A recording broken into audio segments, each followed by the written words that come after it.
The word of the day for today, January 28th, 2022, is she. She. S-I-D-H. She. It's a noun, and it means a mound or hill in which fairies live.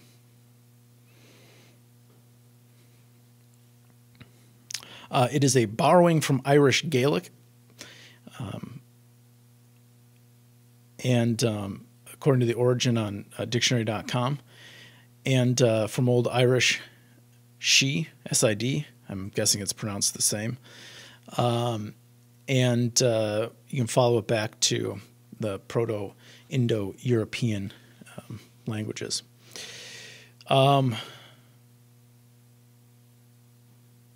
One of the most interesting parts of the origin and the examples actually is there is what has happened with this word is a process called metonymy, and what it means is that a word for one thing is used. And this is literally from what dictionary.com's got going.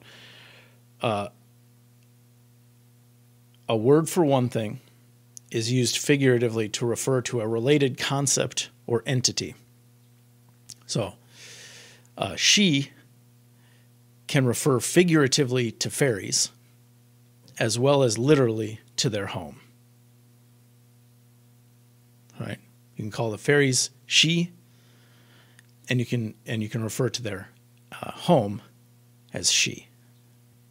So I can take off from there a little bit, and I'm again in this world of imagining how we might use this to influence our thinking about how to create these worlds for our characters to live in creative writing. And I think finding old words that have sort of fallen out of usage or aren't broadly known, that are maybe more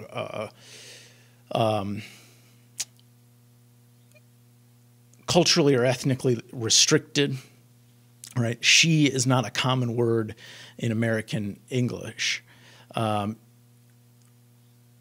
Another one which might be so anyways, we can use this process of metonymy to create interesting ways, more grounded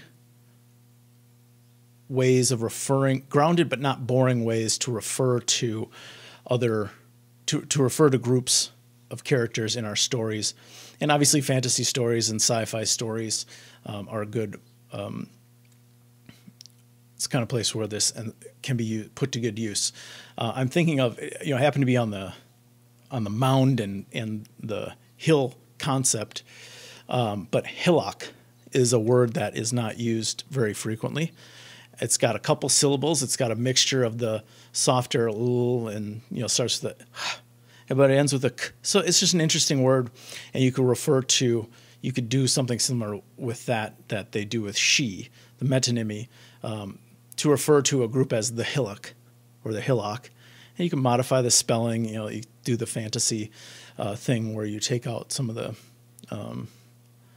vowels and put apostrophes in and things like that.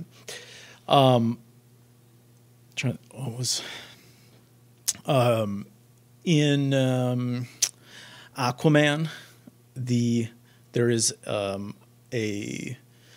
group in Aquaman's kingdom known as the Deep, and they live in the deep. So there's another instance of metonymy and it's a cool name for this kind of mysterious and kind of haunting group. And so to refer to it with metonymy sort of gives it an air, a different air, an air of mystery.